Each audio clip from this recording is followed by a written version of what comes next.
Cliff, it's all you. If you can make sure and unmute. Okay, I'm unmuted. I want to do this silently. Actually, no.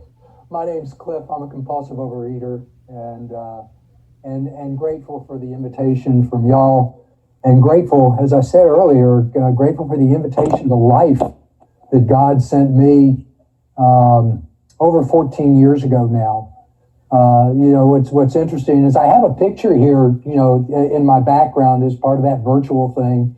And that's me. And I think it was my last Olympic distance triathlon. I was about 50 years old. I was at least 150, 170 pounds overweight, probably weighing around 375, maybe, not the 385, which was my top weight. I'm crossing the finish line. And I'm grateful for that.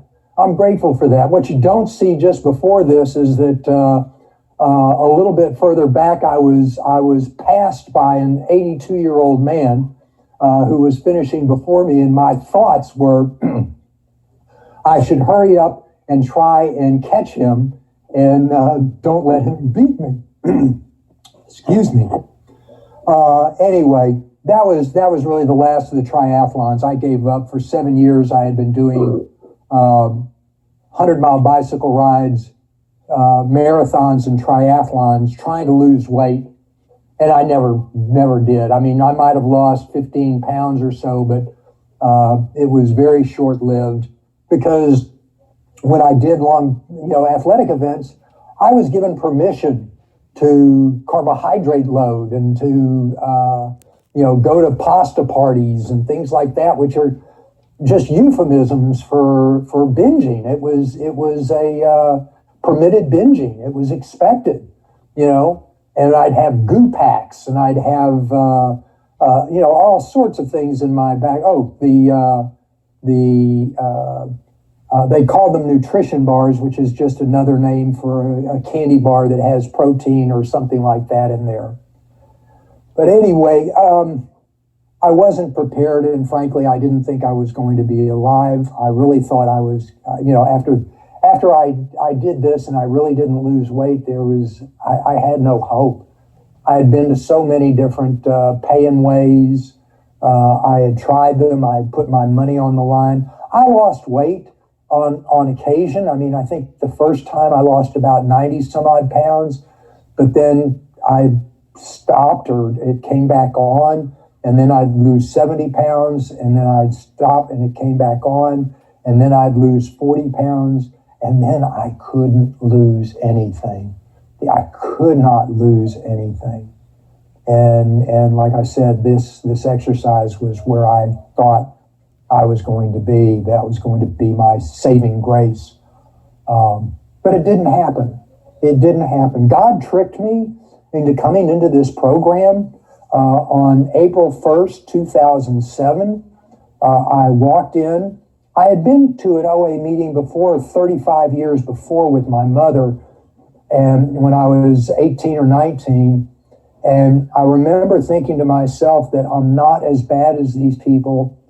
And, and I went to a few meetings, mainly because I had a crush on an older anorexic woman. She was 23 and I was 19. So, I mean, that may have been an indication of another 12-step program, but it just didn't take. For 35 years, I was on all these different diets and exercise. I fasted for 30 days once under doctor's supervision, well, most supervision, and I kept exercising, and I lost 50 pounds in a month. And it just came back. It just came back. It has to. I hadn't changed anything. And on April 1st, 2007, God shoved me into the rooms of OA. It was actually an OA 90 meeting. And he said, "Cliff, you've been asking. And I see that you really mean it and that you're willing to do these things." He says, "I'm going to show you what works, or what may work for you." And I still tried to run away. I did not identify.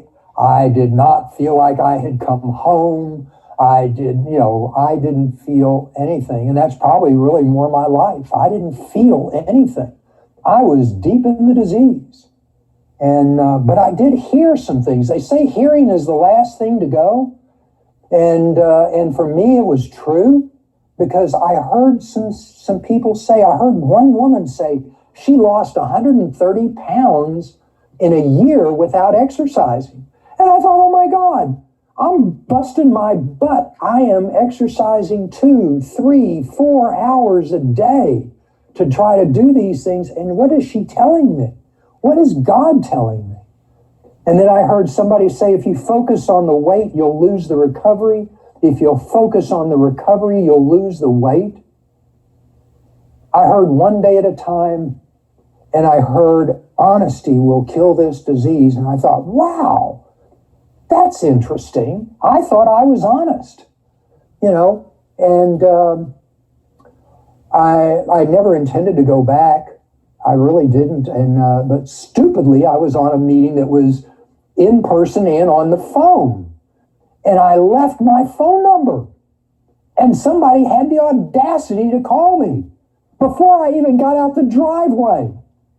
And he's telling me, oh, you don't want to do that. He said, those guys are food Nazis. Oh, no. I lost 125 pounds. I didn't need to do that. And I was a people pleaser and I couldn't shut him up. So I just kept on, he kept on talking. I didn't realize I was on my way to the grocery store to binge. I was going to go buy food. I was going to eat food while I was there. I would pay for it. I would eat food on the way home, and I would, and I knew what would be there when my wife went to sleep, and I knew what would be there when I woke up in the morning, and I heard this voice, and the voice said, Cliff, you can do this. I didn't even know what this is, except that I'd heard no flour, no sugar, no sweeteners, and no caffeine. I'd done those before, never all at one time. I didn't know about weighing and measuring, but I did that. I would have done that. I did that in the paying ways. I would work. I would put it together on a weekend and something like that. It took me 2 weeks, 2.5 weeks, actually, a little more, before God gave me a sponsor. And I just, somebody gave me a piece of paper and they said, had you found a sponsor? I thought to myself, hell no, I haven't found a sponsor. I'm not looking for something that works. I'm looking for something that fails. Nothing had ever worked for me long-term before. And they gave me a piece of paper and they said, he's busy, but maybe he knows someone who can help you get started. And I called this guy after another episode, and he said, I'm busy, but I'll help you get started. He did. He was my sponsor for 8.5 years. It took basically 15 months for God to remove 190 pounds from me. I was over 50 years old. I thought I had a slow metabolism. I thought I was big boned. I had all sorts of other, challenges like borderline diabetic, borderline high cholesterol, blood pressure, I have an irregular heartbeat, all of those things. They might have meant something medically, but they didn't mean anything spiritually. Because this is a program of spiritual recovery, the idea is that we build our spirit. And I was looking in the OA 12 and 12. I'm working on step 3 right now. And I liked a couple of things in the OA 12 and 12 on page 22 in the first paragraph. It says, we will no longer simply do what we feel like doing or what we think we can get away with. Instead, we will earnestly seek to learn God's will for us. Then we will act accordingly. Whoa. I didn't understand that. Don't think I understood any of this stuff when I started. One day at a time. But it says, in learning God's will, We may again refer to our experience, knowledge, common sense, and intuition, and to the wisdom of spiritual mentors. That's what you guys are. You are my spiritual mentors. If something has repeatedly worked well for us or for someone else in a similar situation, we may assume it will work in our present situation, ultimately bringing good to us and to others, which is God's will. I find that, if it's working for somebody else, then that's great. This is what worked for me. And I actually, I didn't intend to do this. My sponsor didn't ask me to do this, but somehow when I would write out my plan of eating, and on that page, I started out putting, okay, let me go ahead. I could not understand the big book. I really couldn't. But I could understand slogans. I could understand prayers. I could understand meditations.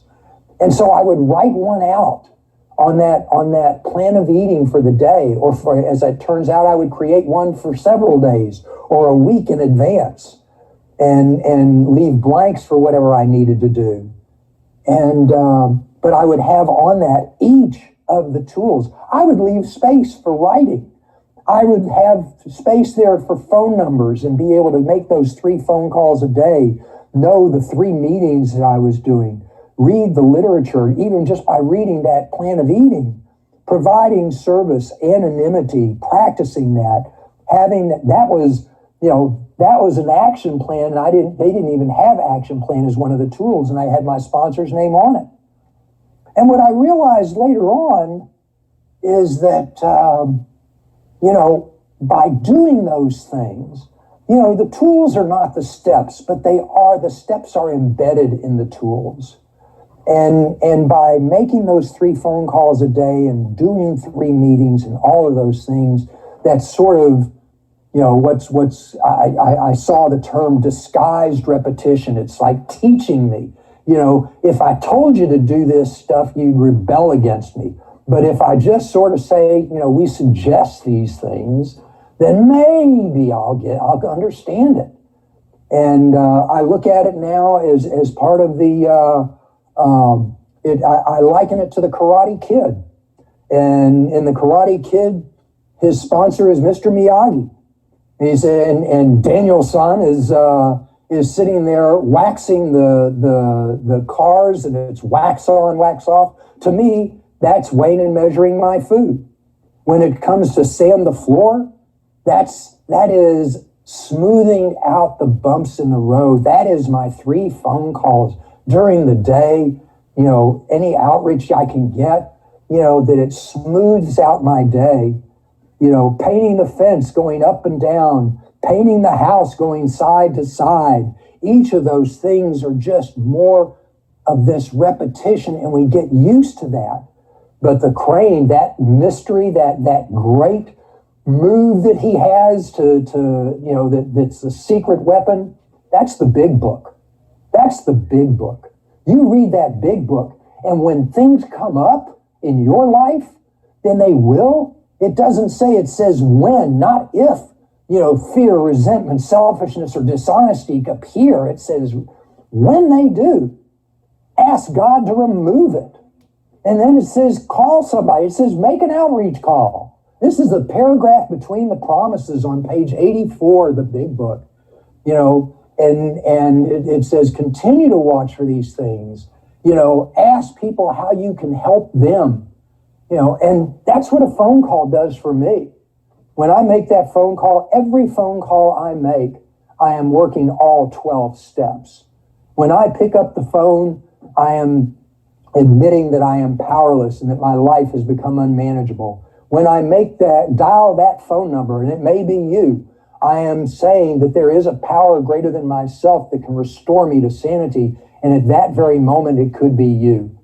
And then when I actually let it ring and wait for you to pick up or leave a voicemail, I have made a decision to turn my will and my life over to the care of God as I understand Him. And usually, if we talk, we have talked about fear, resentment, selfishness, or dishonesty. So we've already done steps 4 and 5. We've actually done steps 6, 7, and 8. Who have I usually harmed? Usually it's me. I make amends to that little boy inside that I could not defend at an earlier age. And step 10, I mean, my God, we've done step 10. Step 11, prayer and meditation. When I'm talking, I'm praying. When I'm listening, I'm meditating. I hope that I'm listening. And step 12, oh my gosh. What does it say in the big book in chapter 7, Working with Others, page 89? Practical experience shows that nothing will so much ensure immunity from drinking as intensive work with other alcoholics. It works when other activities fail. This is our 12th suggestion. Carry this message to other alcoholics. You can help when no one else can. You can secure their confidence when others fail. Remember, I was very ill. Life will take on new meaning, to watch people recover, to see them help others, to watch loneliness vanish, to see a fellowship grow up. 5 minutes. Thank you so much. Grow up about you, to have a host of friends. This is an experience you must not miss. We know you will not want to miss it. Frequent contact with newcomers and with each other is the bright spot of our lives. And,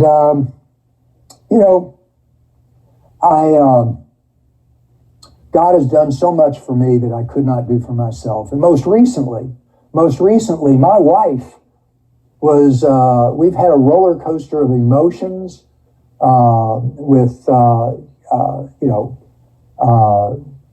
there has been cancer has run in her family. And so she was scheduled, and we had to do tests and everything else. And last Monday, I was in the waiting area at the hospital as she was having surgery. And I could make outreach calls. This sort of disguised repetition called the tools. I knew I brought literature with me. I knew I had my meals with me. I knew I had God with me. That was the most important thing. I could go to meetings. I could do whatever I wanted to do. And one thing that didn't even occur to me, Cliff, no one would know. You're by yourself. You can go down to the concessions. You can go down to the vending machines. You can go down to the cafeteria. Nobody's going to know. But it didn't matter, because you guys taught me. You guys taught me what to do. You guys taught me to read the big book. You guys taught me to read the meditations. You guys taught me to make phone calls. You guys taught me to work the steps on this. I was powerless. And you know what? I didn't have an ounce of anxiety. I was there. I was present. Even when the doctor called me in the middle saying, I need to talk to you, I didn't get worried. I just said, God, you take this.